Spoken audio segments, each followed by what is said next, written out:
So for the first time in Bash Bros Game of the Year history, we are going to be doing a dishonorable mention at the start of each video. Because this was my compromise for the other guys to have honorable mentions. Because they do it every year, even though I ask them not to. So my dishonorable mention for 2020 is Far Cry 6. Because to me, it fulfills one of the cardinal sins, and that is taking away elements that worked pretty damn well in the previous game. Biggest example of this is the lack of human companions in Far Cry 6. Whereas in Far Cry 5, human companions help to vary combat. If you wanted to go in stealthily, you could bring in Grace Armstrong as a sniper to help support you from a vantage point far away. And if you had a pesky enemy aircraft flying above you trying to attack you, you could rely on Nick Rye, the fly guy, to take that son of a bitch out. But no, in Far Cry 6 they stripped all this back and have pretty much put them into stealth companions or combat companions, and that's it. Speaking of styles of play, see this wee bar here in the bottom left hand corner? See this wee fucking bar? It completely ruins the play it your way style that Far Cry had become accustomed to. This heat system essentially takes away any chance of you playing all guns blazing. Not to mention that in the build up to this game, the developers boasted that there would be urban combat, something we hadn't really seen in the Far Cry series to this point, which was a lie because 90% of this game takes place in a jungle setting, which we have seen 2 or 3 times before in Far Cry games, or at least in Far Cry 5. Yes, alright, it was a rural setting, but it was different from Mediterranean jungle. It was a Northern American forest.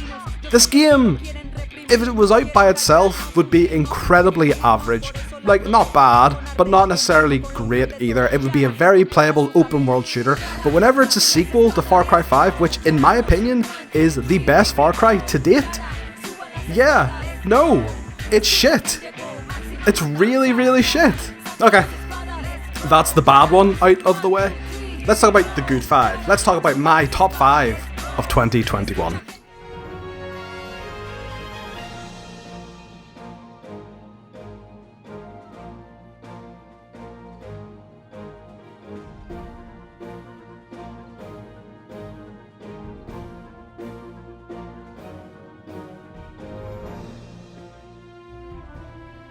I am legit so happy that a game like Pokemon Snap exists in a world of big budget action games, shooters, Call of Duties, all that jazz. I am so happy that what a sightseeing tour for Pokemon can exist in this world. This game is super pretty, like even compared to the likes of Sword and Shield, which came out not long ago. This should be the standard of what a Pokemon game should look like going forward, in my opinion. And it's filled with tons and tons of moments to make you go, ooh, I never really played the first Pokemon Snap on the Nintendo 64, so going into this I was a little bit scared that I might start to get tired of taking pictures of the same route over and over and over again, but it didn't happen. Like, I was amazed how many times I could play a route and still find something new to shoot. Now, some of the request pictures, which are the side missions, the amount of setup involved to get some of these is ridiculously convoluted. Not only that, but some of the events are also random chance, and honestly, it's just not worth it whenever your reward is a new style of nameplate. Yeah.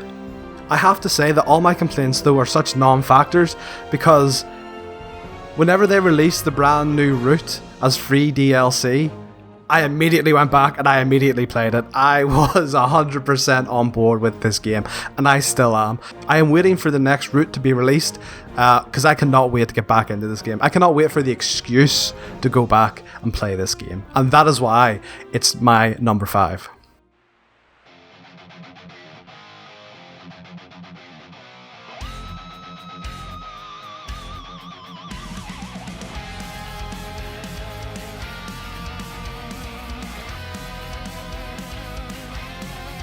I was pretty skeptical going into Marvel's Guardians of the Galaxy when I saw the Square Enix logo on it, because boy howdy, they kind of ballsed up that Avengers game.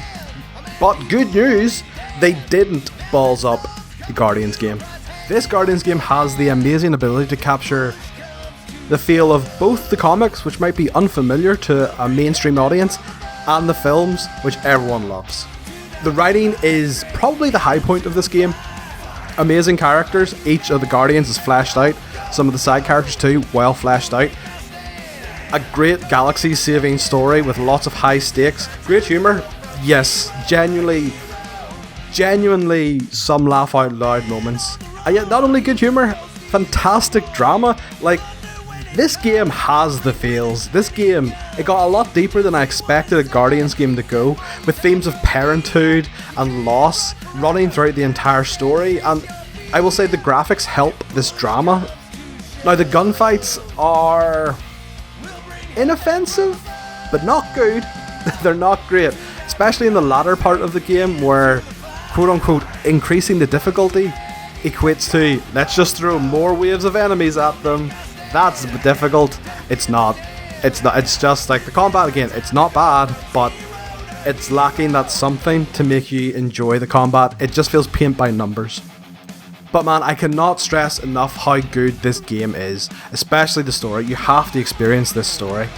Whether you love the comics, whether you love the films, whether you just like good writing in video games, you have to experience Marvel's Guardians of the Galaxy, and that's why it's my number 3.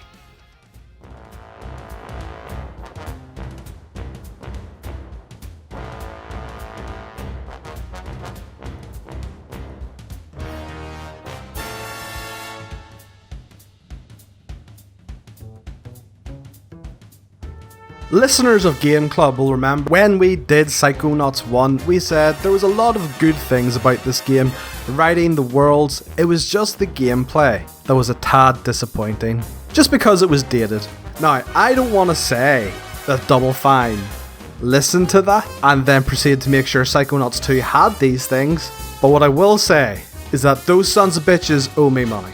They have done a fantastic job bringing Psychonauts into a modern format, and I think this truly hits home the first time you leave the Mother Lobe, which is the Psychonauts headquarter, and see the size of this world. From the ravines, to the forest park, to the dark forest, this game is expansive. The strong writing and comedy from the previous game also comes across in the Psychonauts 2, with some really dark moments, and some genuine laugh out loud moments too. However, the new characters that are introduced in this story are a mixed bag. Some of them are fantastic and hilarious. Special mention to Sam and her animals at the diner, which is legit one of the funniest conversations I have ever had in a video game. Now, do I need to show you how to crush things? No? You sure? Sorry you had to see that, Raz. And some are truly unlikable pieces of shit. Like Director Forsyth, who, the woman is unbearable. She is so unbearable. It has been 16 years since the release of Psychonauts 1, and Psychonauts 2, absolutely worth the wait. And that is why it's my number 2 in my top 5.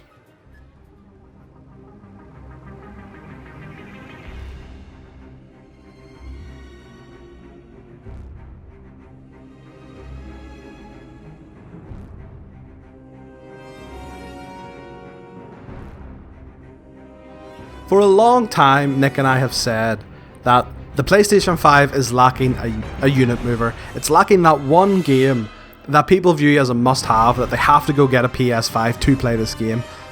I am here to tell you, Ratchet and Clank Rift Apart, it's that game. That is the game. That is the unit mover. The gameplay is absolutely manic. There are times you have no clue what is happening on the screen yet. And I feel like that's a testament to the combat design in this game. Although it looks frantic and it looks chaotic, you are still 100% in control of this the entire time, thanks to the design of the weapons and how they're used. And if your weapons are all out of juice, just whack them with a wrench. The gameplay also has these stunning set pieces that take full advantage of the PS5's hardware for some incredible moments to make you go, wow. The best example of this is riding the rails against the giant fixer robot. Now, the story overall is okay. It is a typical Ratchet and Clank have to save the universe type of story, but it's the humour. The humour is absolutely on point and will make any age, man, woman or child, giggle like a lunatic. And in this story we get the introduction of Rivet and Kit, who have an amazing introduction into the Ratchet and Clank series. I enjoy them so much. I really hope they get their own standalone DLC / spin-off game, very similar to what Insomniac did for Miles Morales after the Spider-Man game. Whenever your only complaint about a game is that you wish there was more of it, because this is a svelte 15-hour, 20-hour game, you know it has to be your game of the year. And it is. Ratchet and Clank Rift Apart is my game of the year.